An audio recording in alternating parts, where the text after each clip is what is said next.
More and more Americans are struggling to find a place to live. Where do you think you're going to go? I have nowhere to go. I'm going to a hotel. With the government spending billions to help, why are so many left behind? Only 1 in every 4 in need of housing assistance get it. Frontline and NPR reporter Laura Sullivan investigate the affordable housing crisis. It took me 6 years to get my voucher. This is really a very, very dire emergency. The programs. We have a proven track record. It's produced good housing that's very well run. The problems. It's property they do not want in their neighborhood. And if all the money is going where it should. What did you think when you saw the millions of dollars in kickback money? It was amazing. I mean, this is a huge amount of money. If you aren't following the money, how do you know that the low-income housing tax credit is working? Tonight, Frontline and NPR take a hard look at poverty, politics, and profit.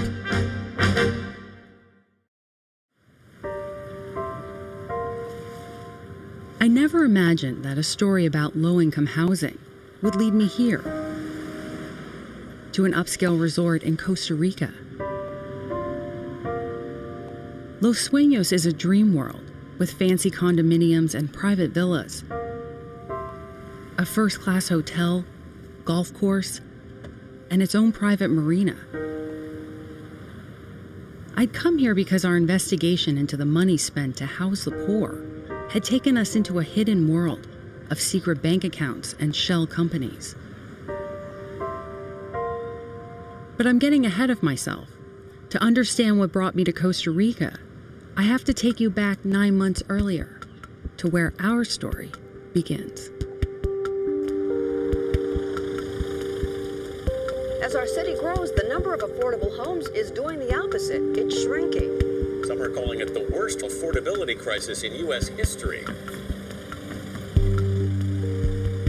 Last year, we started spending time in Dallas, in neighborhoods like this, where making rent has been getting more and more difficult. The struggle is real out here. I mean, you know, this is every day for them. It'll wear you down, you know, because you're seeing it every day. People's rent checks have just been going up and up and up, and I don't see any end in sight. These are people who have jobs and children. How y'all doing? And they're saying that no matter how hard they work, they still can't find enough here to put a roof over their head. This is the eviction. All right. There are more than 40,000 evictions in Dallas every year. She's supposed to pay $400. An estimated 2.5 million across the country. Yeah, get a couple more people here. You can go ahead and start moving this. Over the past decade, average household incomes have declined, while rents have been rising. And that's pushing more and more people, like Carla Powers, to the edge. So what happened to you today? I was at work. I work 2 full-time jobs. I'm trying. It's a struggle, and it's real, and it's hard. Seriously, yes. How hard has it been to find housing out here? Horrible. It's freaking horrible. And that's how I ended up in this slum. I didn't want to be here. I didn't want to be here. I don't have horrible credit. You know what I'm saying? Yeah. But it's just hard. It's just hard. Like millions of Americans, Carla and her family are caught in the long wake of the 2008 financial crisis.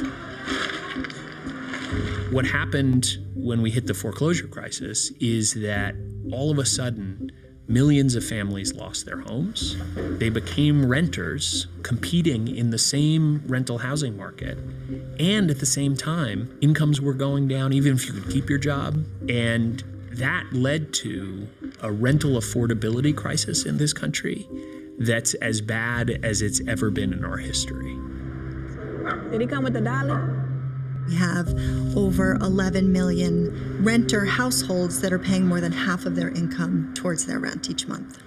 That means that they are, one emergency, one broken down car, one illness, one missed day of work away from not being able to pay the rent. They're really at risk of losing their homes altogether and becoming homeless.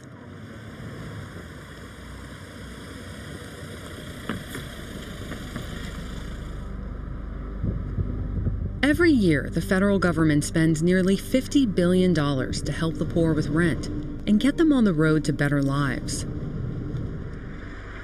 Over the past year, we've been investigating the 2 key programs that try to do that, to see whether they're working the way they should, and why so many people are struggling. In Dallas and elsewhere, we kept hearing how the largest of the programs, Section 8 vouchers, covers just a fraction of those in need.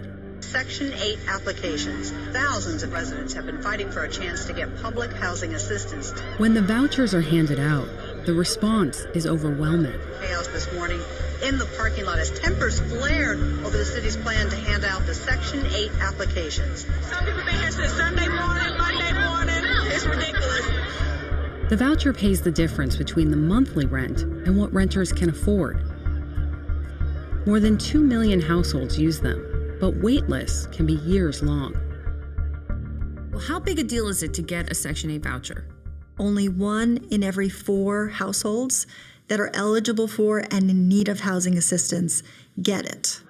It was a dangerous scene. Thousands of people hoping for Section 8 vouchers ran for a spot in line. They're hoping to win what is essentially a housing lottery. So it's the 25% who have the vouchers that are the lucky ones within this kind of a system. We wanted to see how Section 8 would work out for 3 of the lucky ones in Dallas, which, like many cities, has a tight rental market. Pick up that mess. Farron Giles and her son have been staying at her ex-husband's apartment for the past 2 months. We gotta walk kind of fast, too, because we're not gonna get to school in time for breakfast. We gotta keep up. She's held a variety of jobs since moving to Dallas 7 years ago.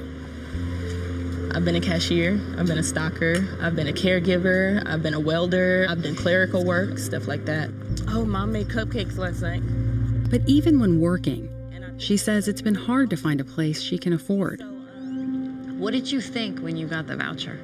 I thought, this is freaking awesome. Yeah. I felt like it was an opportunity for me to gain more stability. This area in general, I would like to get away from. What is it about getting out of this neighborhood? Work. I want to live near a place where there are better job opportunities. Yep. Took me 6 years to get my voucher, but I got it. You can best believe I'm going to utilize it. Yeah, hi. Do you guys accept the Section 8 vouchers? Linda Higgins says one unexpected event upended her life, leaving her so distraught that keeping jobs has been difficult. I was working at JCPenney, and my son died. 2002. I started living with different people in the family. Not able to afford to pay rent. It sounds like a Section 8 voucher. It means a lot to you. It does.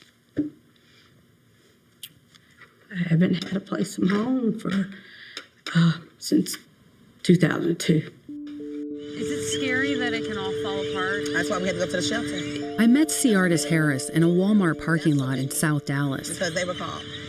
Ciartis has 7 kids and was living in a shelter. But before that, she says they often lived here in her van. You slept in here with 7 kids for a couple of months? It wasn't like all the time with all of them, but yeah, at some point in time we was, like in between like trying to find a motel or other people's houses to sleep in. If it wasn't like panning out, we would, go find somewhere to park and sleep in my van. What do you say to the kids? They understand? Because they know. Yeah. They know you're trying. Do you have an area you don't want to live in? The hood? Like the hood? Why not? Why? Because I don't feel like dealing with it. I don't want nobody breaking into my house or like trying to beat up my children or break into my car. You get into it with somebody, you got to deal with that. You want out? Yeah, like I'm tired of it. Like why wouldn't I want better? If I went from apartment to living in my van to living in a shelter, like, yeah, I'm not gonna go backwards. I'd rather go forward, You gonna press the button, Carla? You can press the button for Mama. We kept in touch with Farron, Linda, and Ciartis as they tried to find a place that would take their vouchers. They have up to 90 days, or they'll lose them.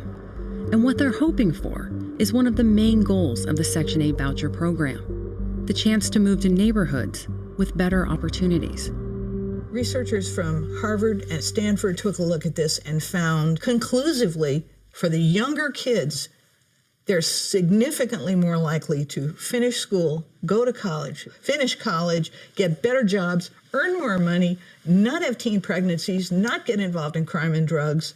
And the younger the kids are when the families make the move, the bigger the impact. Zip code is destiny. That's no joke.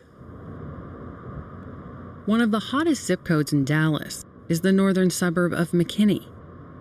3 years ago, it was ranked the best place to live in America by Money magazine. Today, the area is booming. New apartments are popping up everywhere. I was meeting a developer who's trying to bring more low-income housing to the community. Hi, I'm Laura. Hi, Terry Anderson. Nice to meet you, Terry Anderson has spent her career in the field of affordable housing. Please, if you could put this on. She's building an apartment complex here between McKinney and the neighboring city of Frisco. Awesome. Can we see it? Yes, let's Okay. go. All right, so tell me, what's this going to look like? It'll be 2 very large buildings, and towards the Anderson's plan is to build 132 apartments. back, it's Class A construction, and we're really excited about it. Some market rate, some at reduced or affordable rates, and some units set aside for Section 8 vouchers. But her plan hit a roadblock with the Frisco City Council. We thought we were going to have support, and instead the city actually called a public hearing for our property, and about 250 angry residents showed up. Some residents voiced concerns about traffic, others about overcrowding in their schools. Hi, nice to meet you. And some were worried about having low-income housing in their neighborhood. Why did you pick this spot? Nicole Humphrey is a local opponent of the development. What is your concern when it comes to Section 8 and low income? The lifestyle I feel like that goes with Section 8 is usually working single moms or people who are struggling to keep their heads above water. And it's not, I feel so bad saying that, but it's not, it's just not people who are, I guess, of the same class as us, which sounds bad, but I don't mean that in a bad way. Some people would say, look, they maybe have not had the opportunities that their kids are not going to have the opportunities that your kids are going to have in this neighborhood. Right. Can they share in that? The problem with that is I hear a lot of the unfair of, oh, we haven't been given this or not that, or we haven't been afforded things that you might have been afforded. I don't look at multimillionaires and think, why don't I have a yacht? Why don't I have a private jet? It's a mindset, I feel like. Do you think that you maybe are stereotyping the folks? Oh, I totally am, 100%. It's not, it works both ways. I'm definitely not a racist and I'm not bigot, but I think I hold a little bit of a stigma against people who are different. We don't want nomads. We don't want people who don't have roots. I just don't want that to be what my community is about. Okay, let's go right into whether to provide Anderson Development and Construction LLC a letter of support. A vote on whether to help Anderson get the money she needed was brought before the Frisco City Council in March of 2015. I can't support apartments, and I couldn't do that at this time. I don't see anything in this development that helps us take it to the next level. The opponents won the day. Okay, motion passes 6-0 to deny. But even without local support, Anderson was able to line up loans and grants to move forward with construction. Then, more problems. Our superintendent has been threatened, issued a warning, a criminal trespass warning. The police have actually blocked our entrance. Have you ever seen anything like this in the years that you've been developing? I have not. There's an issue with some building on the easement in the right-of-way. Frisco city officials say they support affordable housing and aren't trying to stop Anderson's project. They just want her to comply with the city's building rules. Anderson complained to the Department of Housing and Urban Development, which is now investigating whether her project is being discriminated against.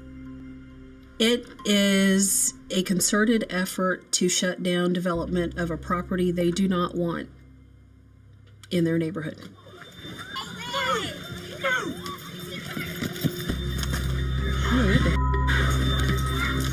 2 years ago, just miles away, a confrontation between McKinney police and black youth went viral. The incident became another flashpoint over policing and race. But behind this confrontation were tensions over housing. What was happening at that pool party is you had white patrons at the pool shouting at black patrons, go back to your Section 8 housing. Then they started verbally abusing, telling me I need to go back to my Section 8 home and stuff like that. The McKinney Pool Party was a reminder of how inseparable housing and race have been,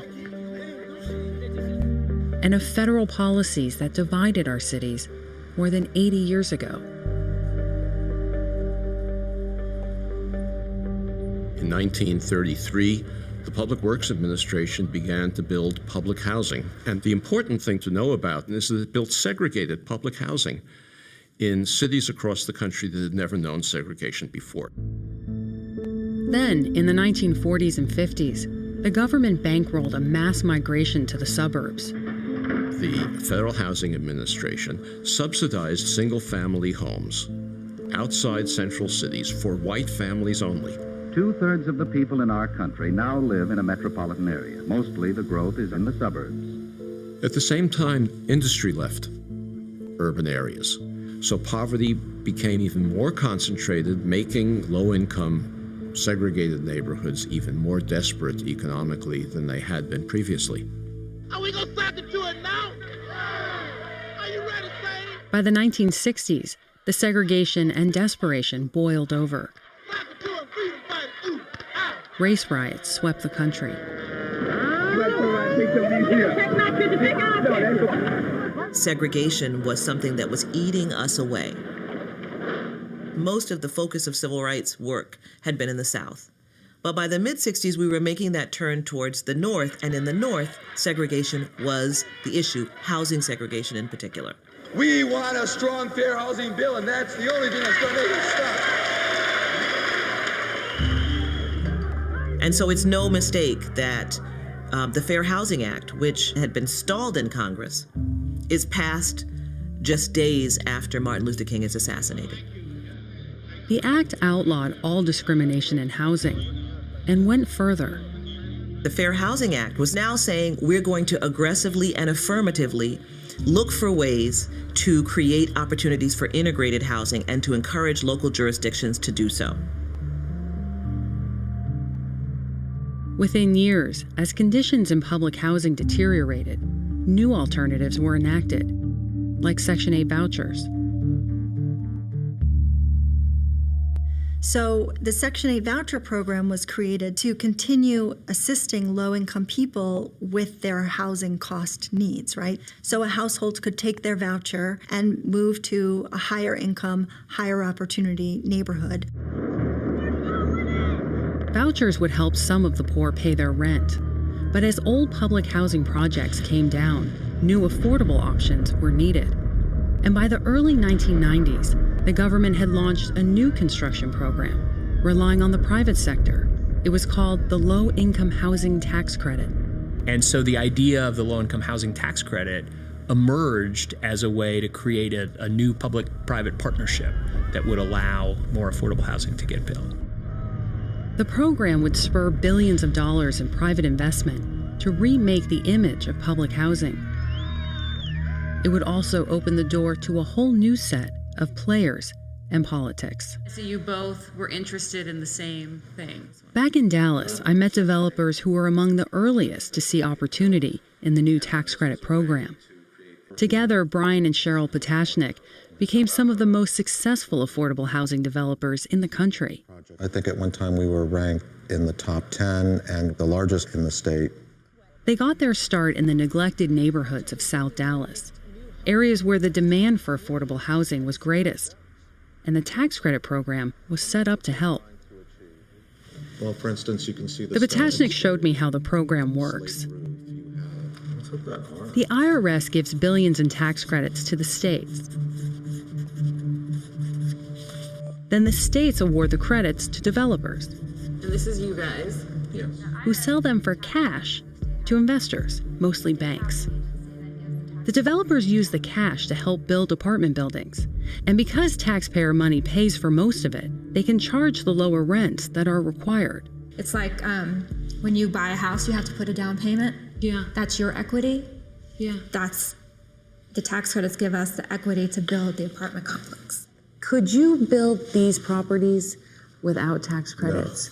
No, and it wouldn't be possible to build the quality of housing without the tax credits. Dallas Mayor Laura Miller cut the ribbon for the By development. the early 2000s, the Patashniks were making millions off their developments and looking for new opportunities beyond the inner cities. You know, we didn't have a very scientific process for how we found land. We'd get in the car and drive around. But we started driving north and west instead of south. And what did you find when you got north? We found a good site. That site was in the northern suburb of McKinney. What kind of pushback did they get? Hell no, you can't come. Many argue that there was already enough low-income housing in the community. But Betsy Julian, a leading Dallas civil rights attorney, says she heard other reasons at a public hearing in McKinney in 2003. I went to the ladies' room, and if you want to hear really ugly racial stuff, go into the ladies' room at one of those hearings. What were they saying? I'm not going to repeat what they were saying, but they were talking about how the tax credit deal would have to have Section 8, because that's what they really were afraid of. The Patashniks tried to get around the opposition and negotiate a political deal.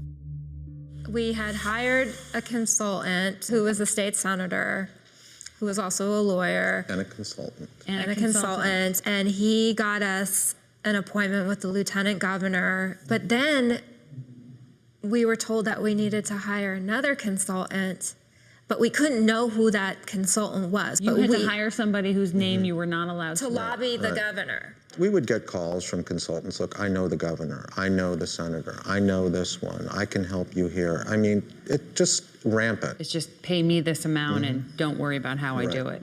Right. Don't ask. Don't ask. Their deal fell through.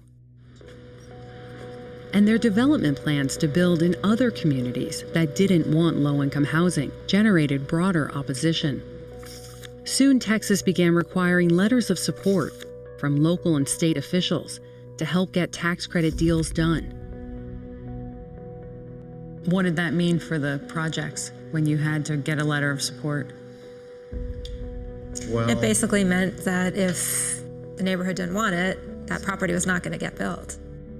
The letters of support gave politicians more power to determine the fate of developments, so the Patashniks doubled down to try to get the political buy-in they needed. Developer Brian Patashnik has the mayor's ear when it comes to meeting the city's need for 30,000 affordable housing units. So I found myself spending a lot of time at City Hall, talking to a lot of politicians. It all began years ago. Getting those letters of support became a high-stakes political game, and in 2007, 14 people, including the Patashniks, were charged in a bribery and corruption scandal, the largest in Dallas City Hall history. Experts say it suggests the Patashniks funneled bribes through a conspiracy for apartment construction approval. It was a corruption case. You were accused of being in a pay-to-play situation. Why did you do it? If you want to use that term, then it becomes about access. And especially when the system itself is set up so that you need those people to approve what it is that you're doing in order to do business. There's a lot of pressure coming from a lot of different places. Certain decisions were made, certain things happened, and we should have walked away at some point from that pressure. We should have sacrificed those projects that were in question and just gone in a different direction, but we didn't. They pleaded guilty to conspiracy to bribe local officials. Brian Patashnik dashed away after receiving his sentence of 14 months in prison. His wife Cheryl was given 2 years of probation as this Dallas City Hall corruption scandal draws to a close. Nearly 20 states now rely on letters of support to help decide which projects to give tax credits to. Civil rights lawyers Mike Daniel and Betsy Julian say that's a major reason why so many projects end up in low-income neighborhoods. Why were the tax credit projects being put in low-income areas? Well, they're being put there because it's easier to do. There won't be any opposition to it, and you don't have everybody mad at you. You get your deals done. After examining the tax credit program, they calculated that more than 90% of family developments in Dallas had been built in high-poverty areas over a 25-year period. They filed a lawsuit against the state that went all the way to the Supreme Court and helped set standards for fair housing nationwide. And in 2014, they sued the Department of Treasury, claiming the tax credit program perpetuates racial segregation. Our case was about the fact that tax credit properties were only going into low-income minority areas of the city of Dallas, and we were looking to get tax credit housing into some higher opportunity areas as well, which were predominantly whiter areas. That case is still ongoing, but it highlights challenges to affordable housing around the country and raises questions about whether the tax credit program is working as it's supposed to. Thank you. Last November, I went to Chicago for an annual gathering of the tax credit industry. It takes a lot of players, bankers, brokers, law firms, consultants, developers, to put affordable housing deals together. Over the past 30 years, housing tax credits have helped build more than 2.5 million affordable units. The program costs about $8 billion a year, an amount that's been growing. But that hasn't kept up with the need for affordable housing, and that lack of housing makes for a booming market. Stacy Neckes is a vice president for one of the largest brokers, or syndicators. Well, the housing market has been very robust, and so investors really like it. Why do the investors like it so much? Well, I think you're giving back to the community, but you're also able to get a good after-tax yield. How's business right now? Very strong. Yeah, demand is off the charts. The program is often described as a win-win. Poor people get good quality affordable housing, and the private sector makes money. Rick Lazio, a former congressman, now lobbies for the industry. People ought not to be getting rich off of this, but they ought to be incentivized to put their capital at risk and to feel as though they can get a reasonable return. Is this the most efficient program? This is 100% the most efficient way to do it. It gets the most amount of units built, which is what is required. You have a lot of different eyes on it because, again, you have the public and private partnership. Right. So everyone's looking at it. We were looking at it too. With so many people struggling to find housing, we wanted to see how well the program's been working. We analyzed available data about the primary tax credits given out over the last 20 years, and here's what we found. From 1997 through 2014, the number of units produced has fallen from more than 70,000 to less than 59,000, but the program is costing taxpayers 66% more in tax credits. That's after adjusting for inflation. The estimated rise in construction costs only accounts for about half of that. We asked representatives of the tax credit industry about what we found and reached out to more than 20 top investor and syndicator firms. None would agree to an interview. But in written responses, the industry said that several factors have affected tax credit production, such as the loss of other federal funding or soft subsidies and the increased costs of trying to help the poorest renters. They also claim the business is less profitable than it used to be. So these are just our numbers, right? And we took our findings to the group that represents the state housing agencies that oversee the program. I think there are good reasons that the program's produced fewer units, and some of those is that we're trying to produce more units in areas of opportunity, areas that are perhaps more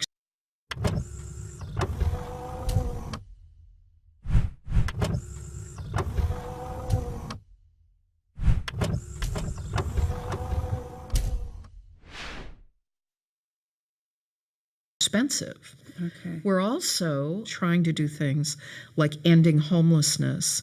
So the low-income housing tax credit program has a 30-year proven track record, and it's produced good housing that's very well run. But not everyone is convinced. Republican Senator Charles Grassley is investigating the program. My suspicion is that there's a lot of things wrong with the program. It may not be serving all the people it should serve. There may be people in the middle getting more than they should. You would think that this would be something the IRS would be looking into because they have to police to see whether the money is serving the purpose it's supposed to serve. And are they policing? No, they aren't. There's only been 7 audits in 29 years. Well, if you aren't following the money, how do you know that the low-income housing tax credit is working? That's what we were doing, and that took us to Miami, where we found a troubling story about the tax credit program. This is it. This is nice. I met up with Michael Cox. He spent 15 years as an affordable housing developer. He showed me one of his prize projects, La Brea Place.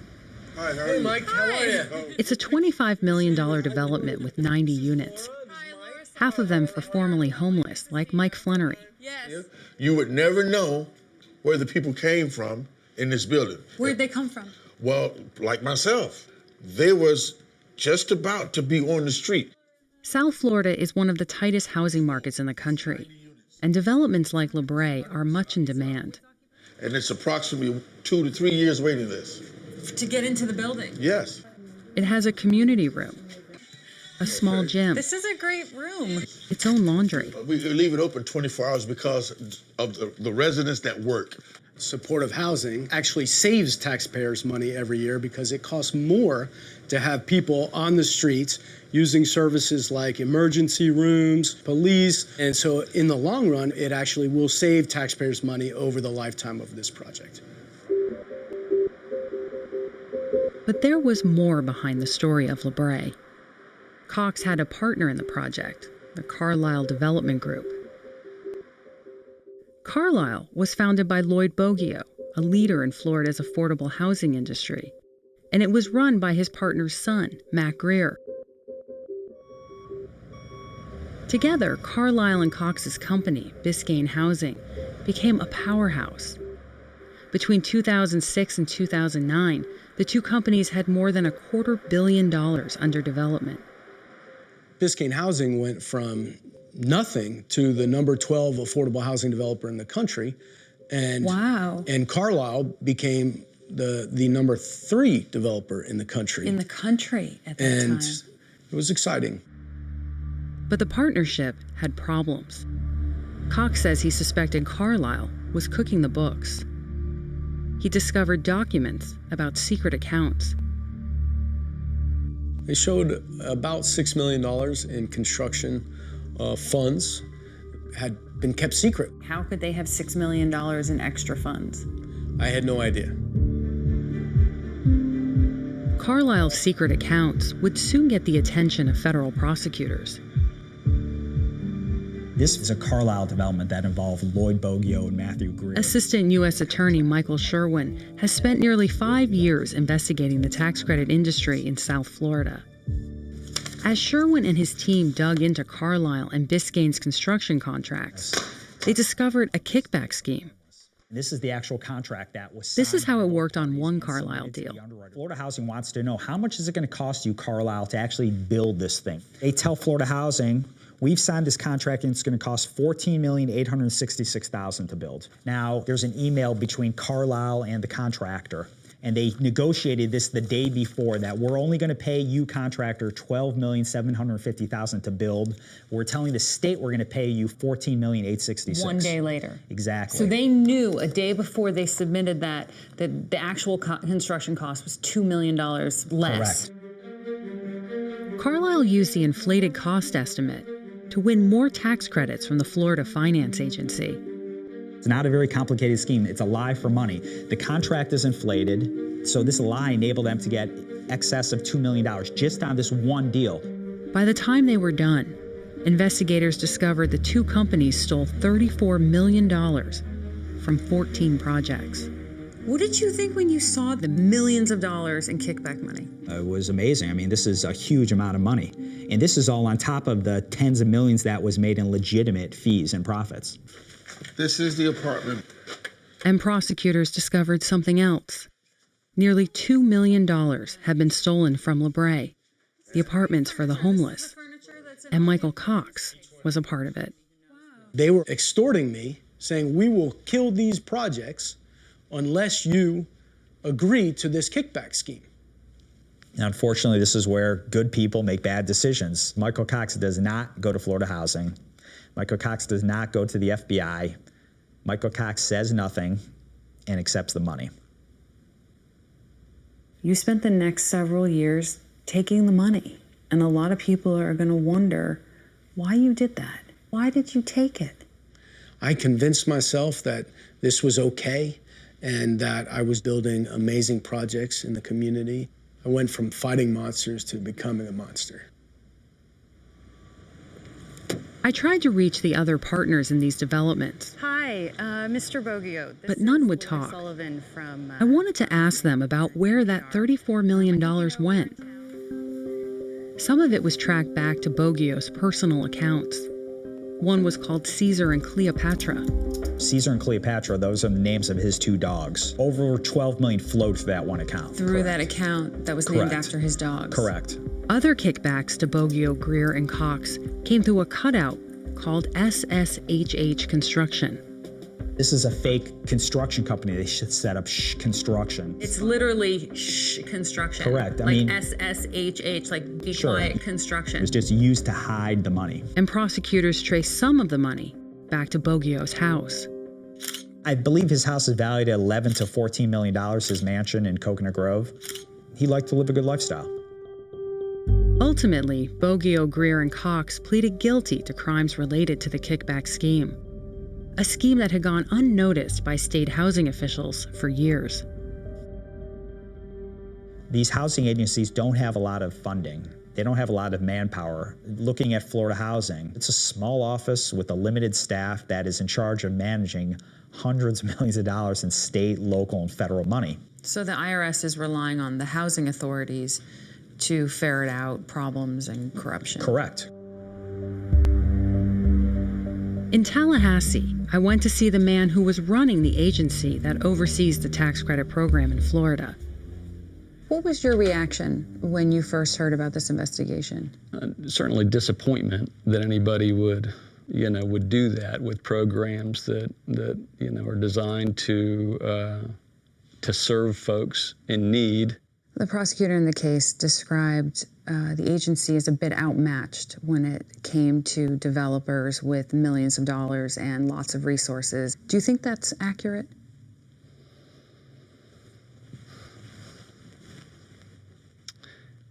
Outmatched. Most of the folks that we deal with are good folks that do good work.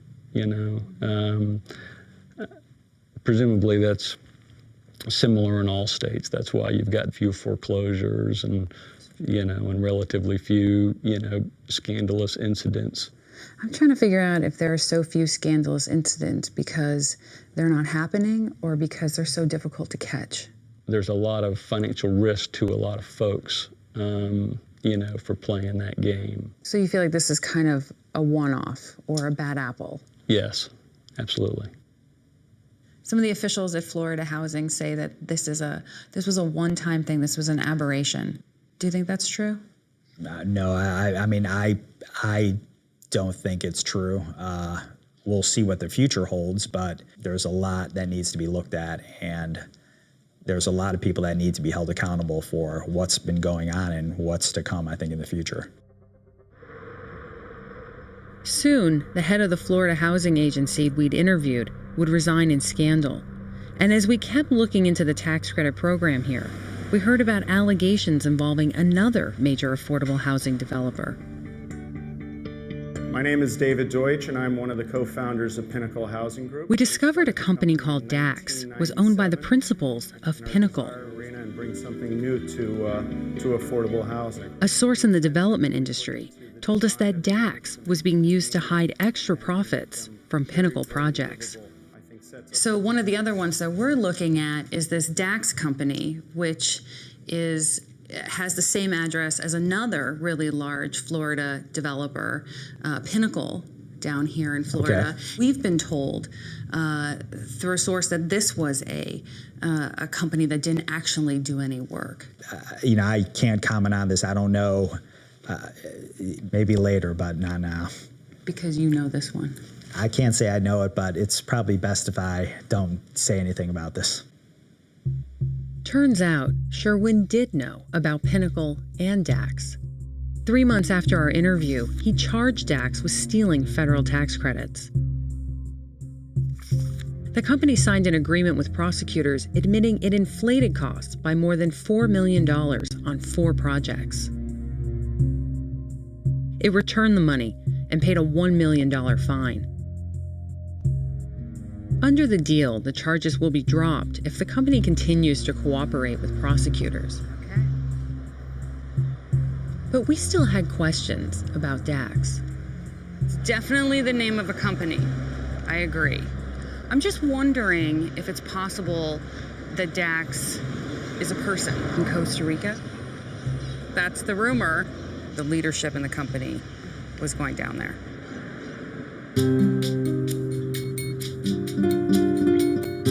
And that's what took our investigation to Costa Rica, to see what Pinnacle was doing there. Hola, ¿cómo estás? Buscando Dax Jimenez. Later that night, just outside the Los Sueños resort, we found Dax at a beachside restaurant. Gracias. Yes, I am Dax. Hola, Hola, Laura. Laura, nice to meet you. Dax said he wasn't a Pinnacle business partner.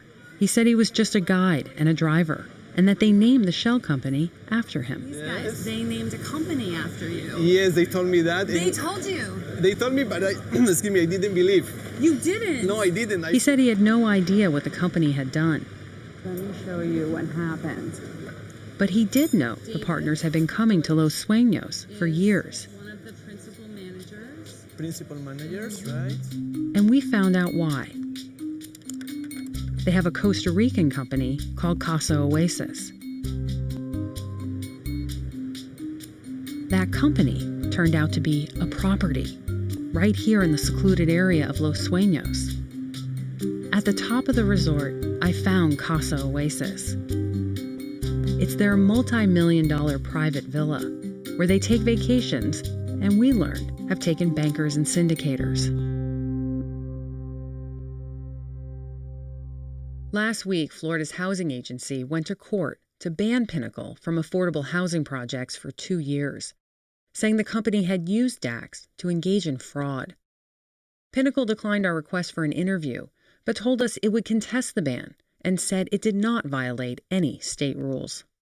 3 developers in Florida were charged with stealing from the program. How can the housing finance authorities make sure that that's not happening in their backyards, in their states?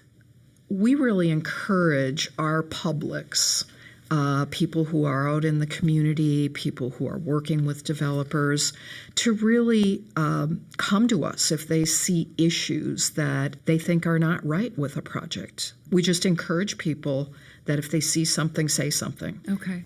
The other things that we do, we have architects who get the final say when the cost certifications are filed to check the reasonableness of those costs. There's not a lot of documentation provided to the housing agencies and the underwriters other than basic building block documents, the application, contracts, affirmation letters. So it's really a program of trust. Did you just call an $8 billion tax program a program of trust? Yes, it is a program of trust. The U.S. Attorney in Florida called this a program of trust. Do you think that's true?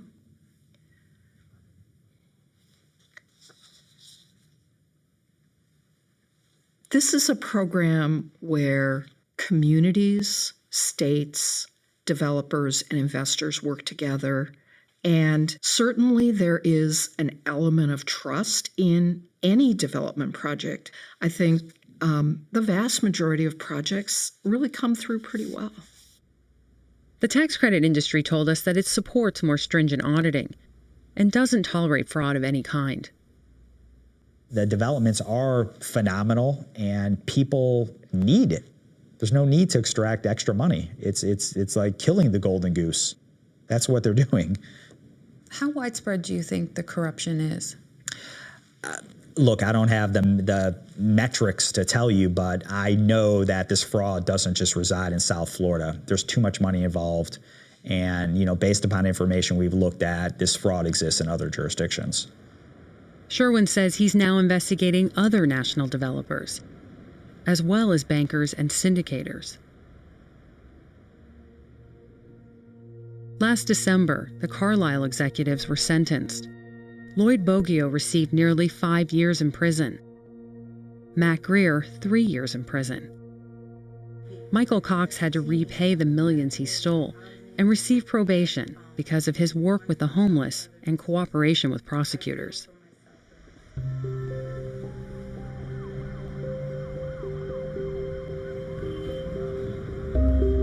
When costs are inflated, the number of housing units actually produced decreases, and we are building less housing. I get it. I'm not against you making a profit. And this case isn't a case against capitalism or rich people, but this is money that was going to build low-income housing in Florida.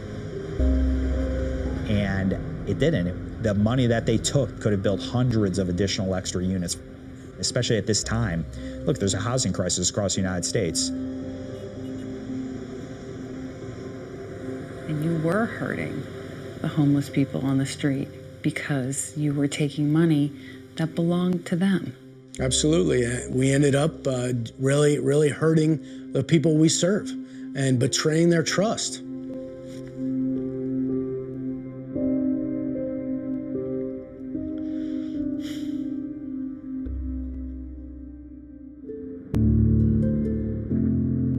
After digging into the tax credit program, this much is clear.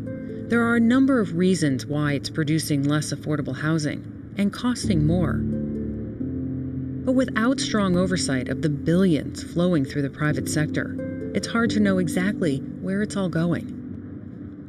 You've got a bunch of developers and you got people in between. Nobody's saying they shouldn't benefit some, but are they doing it in the most efficient way to provide the best housing for low-income people? That's what we as policymakers are trying to get out of the Government Accountability Office. Should this program be continued under the same circumstances, or to what extent should it be changed?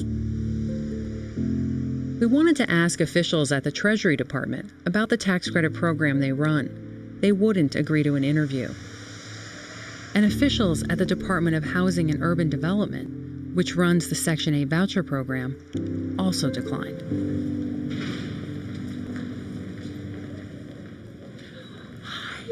We returned to Dallas one last time. Can you spend 5 minutes talking? It had been 3 months since we had met the women who had just received Section 8 vouchers. But they're talking about moving you up? Farron Giles had started a new job in North Dallas. I'm hearing talks about my 3rd promotion. And had hoped to move to a neighborhood near work. But she wasn't having any luck using her voucher anywhere. I've been to Oak Cliff. I've been to South Dallas. I've been to Pleasant Grove. I've been way down south. Nobody wants my voucher. In January, Farron ran out of time to use the voucher and gave it up. But she did find a place in Dallas public housing. We've been following families down in Dallas who've really struggled to use these vouchers. Why are they having such a hard time? Well, this is a good example of why the affordability challenges that we have are a crisis. There is some discrimination against families who want to use these vouchers. We need to figure out ways to make sure that those families, when they have a voucher, can be successful in using it. But vouchers aren't a silver bullet. We need a housing policy that focuses on building more affordable housing. That's why the tax credit is important, so that more housing is built and that it's more affordable. Application fee is how much, sir? After searching for months, Thank you, sir. Linda Higgins was unable to find a place that would take her voucher. She's back on the Section 8 waiting list again. Where do you think you would be if you weren't here in your uncle's house? Oh, gosh, probably out going from shelter to shelter to just, who knows? It's really not good. And I don't want to see the voucher, Section 8, go away. You know, I know We're having a new president, and I don't want to see it to go away, because we'll have more people out on the street than we do now. This is really a very, very dire emergency. For whole swaths of the population in this country, they are lifelong renters. And yet, we don't talk about them, and we don't talk about the challenges they face, and it almost is behind the veil. It's just simply not part of our national conversation. What happens to the millions of people who need to be able to find affordable rental housing to raise their families? When I caught up with Ciardis Harris, she and her kids had gotten out of the shelter. Nowhere without the But they still weren't in a place of their own. They were temporarily staying at a friend's apartment. Ciardis had been given extra time to use her voucher, but had given up on the prospect of moving out of her neighborhood. Maybe it's meant for me to live in the hood. But I don't Why want do you to. think that? Like in the hood, I guess acceptable. So they don't, what I'm saying, they don't discriminate, basically. Because everybody else was judging you. Yes. Right. It seems like a lot of... As we were talking, there was an interruption, and life on the margins suddenly became even more difficult for her. They just stole my car away. Why did you do it? Not peripheral. Damn. She'd fallen behind on payments, and her van was repossessed. Oh my God, yes. They was picking my car up. My purse is in there and everything. They was taking my car away. Oh my God. What did they do it for? Because I ain't paid my car note in about 2 months. Without her van, Ciardis Harris had lost her last safety net. A place to sleep when she and her kids have nowhere else to go. Like millions of Americans, she is still trying to find a place she can afford to live.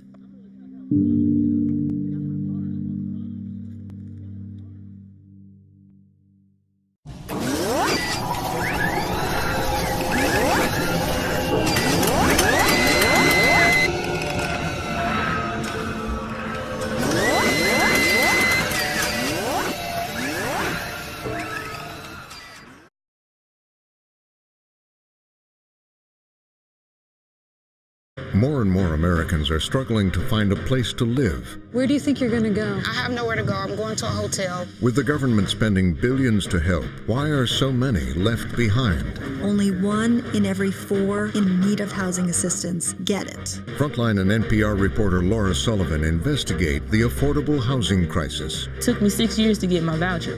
This is really a very, very dire emergency. The programs. We have a proven track record. It's produced good housing that's very well run. The problems. It's property they do not want in their neighborhood. And if all the money is going where it should. What did you think when you saw the millions of dollars in kickback money? It was amazing. I mean, this is a huge amount of money. If you aren't following the money, how do you know that the low-income housing tax credit is working? Tonight, Frontline and NPR take a hard look at poverty, politics, and profit.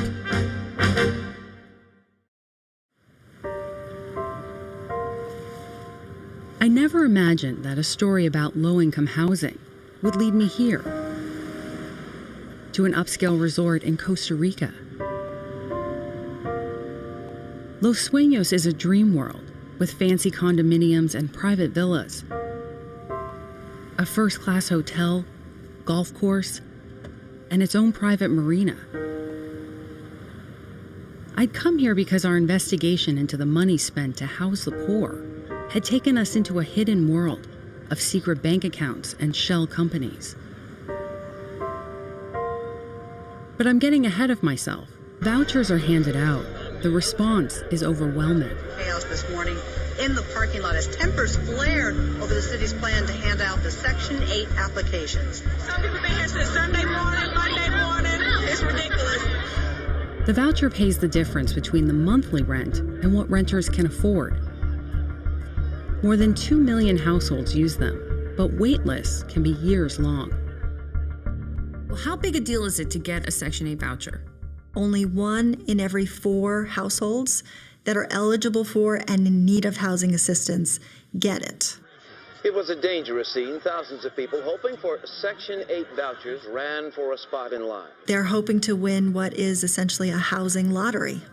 So it's the 25% who have the vouchers that are the lucky ones within this kind of a system.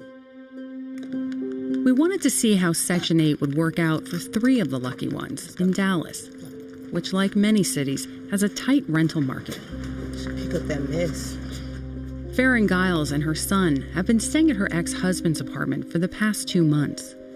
We gotta walk kind of fast too, because we're not gonna get to school in time for breakfast. We gotta keep up. She's held a variety of jobs since moving to Dallas 7 years ago. I've been a cashier, I've been a stocker, I've been a caregiver, I've been a welder, I've done clerical work, stuff like that. Oh, Mom made cupcakes last night. But even when working, she says it's been hard to find a place she can afford. What did you think when you got the voucher? I thought, this is freaking awesome. Yeah. I felt like it was an opportunity for me to gain more stability. This area is just hard. It's just hard.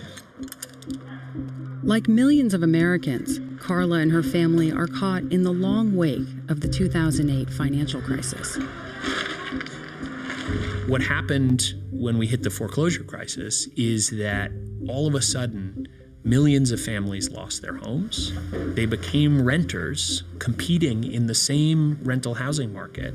And at the same time, incomes were going down, even if you could keep your job. And that led to a rental affordability crisis in this country that's as bad as it's ever been in our history. Did he come with the dolly?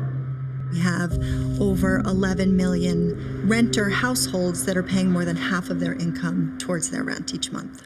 That means that they are, one emergency, one broken down car, one illness, one missed day of work away from not being able to pay the rent. They're really at risk of losing their homes altogether and becoming homeless.